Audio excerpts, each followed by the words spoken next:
कैरीचं लोणचं म्हणलं की लाल चुटूक रंग, हिंगाचा खमंग वास, मिरचीचा झणका असं सगळं डोळ्यासमोर येतं आणि नुसत्या कल्पनेने सुद्धा तोंडाला पाणी सुटतं. असंच लोणचं अगदी मार्केट सारखं, मसाला सुद्धा मार्केट सारखा घरी तयार करून कसं करायचं याची रेसिपी मी तुम्हाला सांगणार आहे. नमस्कार, आऊचा खाऊ या युट्यूब चॅनलवर मी मेधा तुमच्या सगळ्यांचं मनापासून स्वागत करते. आज आपण बघणार आहोत अगदी मार्केट सारखंच कैरीचं लोणचं. चला तर रेसिपी बघूयात. आता मार्केटमध्ये लोणच्याची कैरी मिळायला लागलेली आहे. लोणच्याची कैरी कशी घ्यायची तर अशी हाताने दाबून बघायची, कडक लागली पाहिजे, मऊ असणारी कैरी वापरायची नाही. कैरी आंबट असावी आणि चिरल्यानंतर आतमध्ये पांढरी निघायला हवी. आता कैरी मार्केटमधनं आणल्यानंतर मिठाच्या पाण्यात 4 ते 5 तास भिजवून ठेवायची, म्हणजे त्याच्यावर असलेला चीक किंवा त्याच्यावर काही जर फवारणी केली असेल तर ते सगळं निघून जातं. त्यानंतर कैरी स्वच्छ अशा छान कॉटनच्या कापडाने व्यवस्थित पुसून घ्यायची, म्हणजे बाहेरनं पण कैरी कोरडी हवी. लोणचं तयार करताना आपण ज्या ज्या काही वस्तू वापरणार आहे त्या सगळ्या स्वच्छ धुवून कोरड्या केलेल्या असाव्यात. आता अशा मी 2 किलो कैऱ्या आणलेल्या आहे. ह्या मी चिरून घेते. कशी चिरायची ते मी तुम्हाला दाखवते.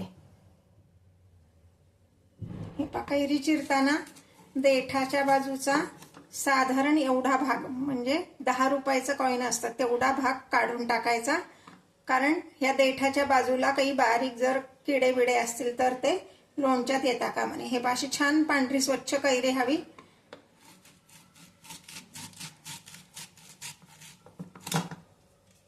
या पद्धतीने आमच्याकडे छोट्या फोडी आवडतात म्हणून मी छोट्या करणार आहे. का तर मोठ्या फोडी केल्या ना तर सगळी फोड खाल्ली जाते असं नाही, मग वाया जातं, म्हणून छोट्या छोट्या फोडी करायच्या. ह्या पद्धतीने मी सगळ्या कैऱ्या चिरून घेते. या सगळ्या कैऱ्या मी चिरून घेतल्यात. 2 किलो कैऱ्या आणल्या होत्या मार्केटमधनं, त्या सगळ्या चिरून घेतल्यात. तुम्हाला हवं तर तुम्ही मार्केटमधनं पण कैऱ्या फोडून आणू शकता. आता मी काय करणार आहे, ह्यामध्ये 1 टेबलस्पून एवढं मीठ घालणार आहे आणि अर्धा चमचा एवढी हळद घालणार आहे. हे सगळं व्यवस्थित मिक्स करायचं.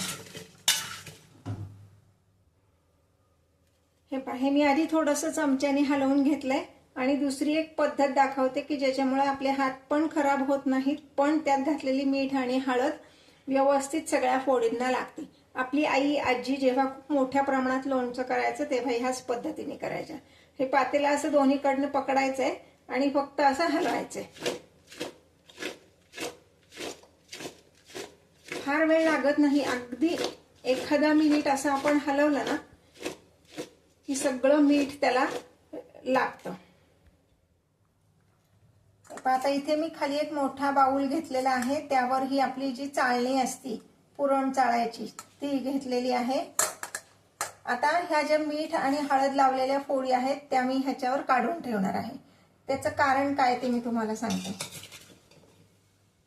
आपण जेव्हा मीठ आणि हळद लावतो तर त्याला पाणी सुटतं कैरीच्या फोडींना, आणि पातेल्यात तशाच त्या कैरीच्या फोडी ठेवल्या तर खालच्या ज्या फोडी आहेत त्या अति मऊ होतात, कारण ते पाणी खाली तसंच राहतं.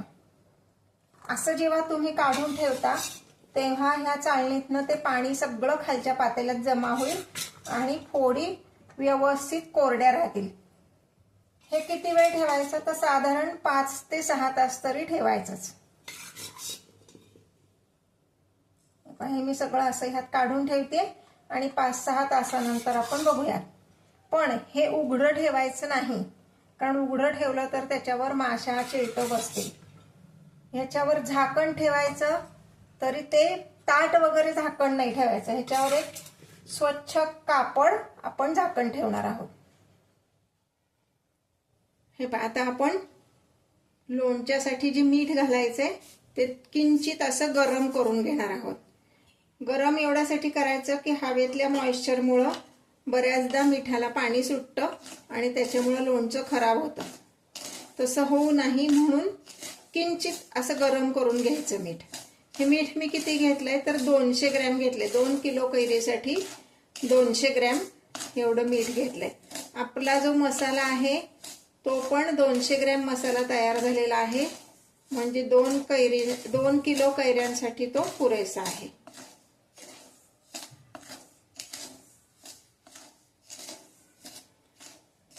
अगदी मीडियम फ्लेमवर एक अर्धा मिनिट एवढंच परतायचंय मीठ. त्याचा काही रंग वगैरे बदलायचा नाही किंवा काही नाही. ते गरम झालं की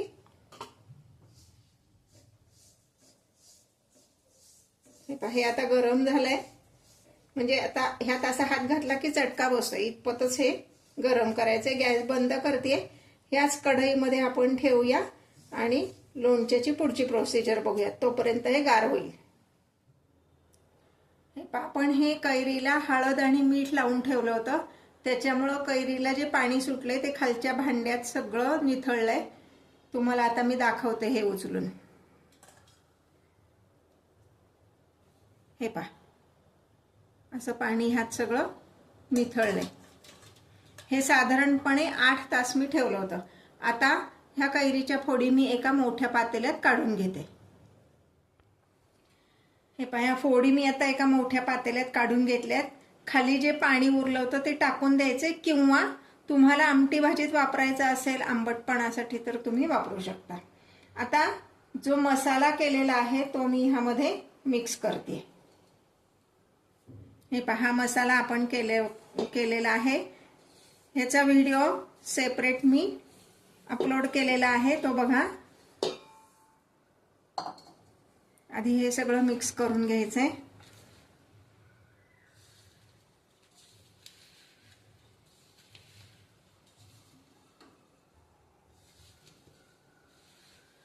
लोणचं करताना जी काय आपण भांडी वापरणार आहे, मग पातेलं, चमचा किंवा लोणचं भरण्यासाठी बरणी, हे सगळं स्वच्छ धुवून कोरडं केलेलं. कोरडं म्हणजे उन्हात ठेवूनच कोरडं करायचंय.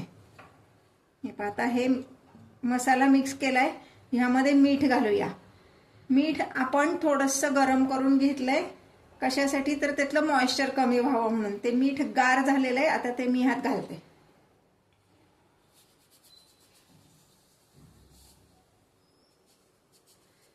लोणच्याला मीठ व्यवस्थित असेल तरच लोणचं टिकतं. त्यामुळं मिठाचं आणि तेलाचं प्रमाण अगदी मी सांगितलंय तेवढं योग्य प्रमाणात मीठ घाला, म्हणजे मग ते व्यवस्थित टिकेल.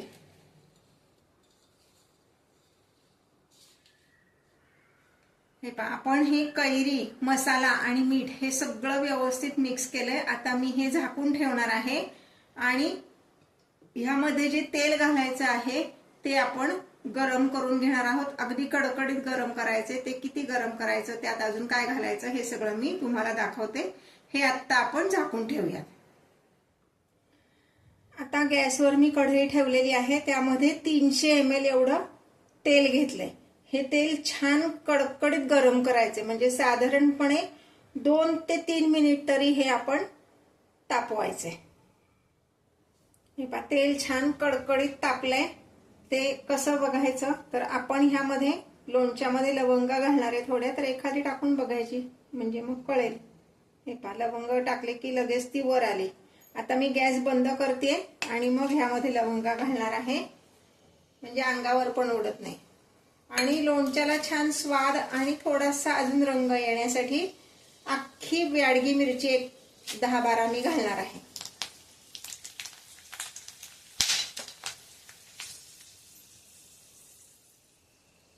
गॅस बंद केलाय. ह्यामध्ये घालणार आहे 1 टेबलस्पून एवढी हळद. हळद पण जास्ती घालायची नाहीये आणि गॅस बंद करून मगच हळद घालायची आहे, म्हणजे मग हळद काळी होत नाही. हळदीचा पिवळा रंग छान राहतो.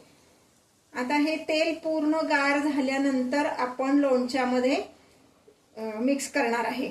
म्हणजे साधारण 4 ते 5 तास हे पूर्ण गार व्हायला लागणार आहेत. त्यामुळे मी हे असंच बाजूला ठेवते. थोडंसं कोमट झालं किंवा गार झालं एक अर्ध्या तासाने मी ह्याच्यावर चाळणी झाकण ठेवणार आहे, म्हणजे त्याला वाफ पण धरणार नाही आणि अगदी उघडं पण ठेवायचं नाही. हे 4 तासानंतर हे तेल आपलं गार झालेलं आहे. ते आपण लोणच्यात सगळं मिक्स करणार आहोत. आणि व्यवस्थित हलवून बरणीत भरायचं आहे. आपलं लोणचं तयार आहे. लोणचं बरणीत भरल्यानंतर 1 दिवसाआड तरी सुरुवातीला ते व्यवस्थित हलवायचं, म्हणजे मग सगळा मसाला त्यामध्ये मिक्स होतो. तुम्हाला वाटलं तर तुम्ही नंतर अजून ह्यात तेल घालू शकता. तेलाचं प्रमाण जनरली असं बघितलं जातं की लोणच्याच्या वर थोडंसं तेल आलं पाहिजे. आत्ता तरी मला हे परफेक्ट वाटतंय. नंतर लागलं तर मी मिक्स करीन त्यात तेल, पण आत्ता तरी काही गरज वाटत नाही. बघा आपलं लाल चुटूक असं छान लोणचं तयार आहे. आता हे मी घट्ट झाकणाच्या बरणीत भरून ठेवणार आहे.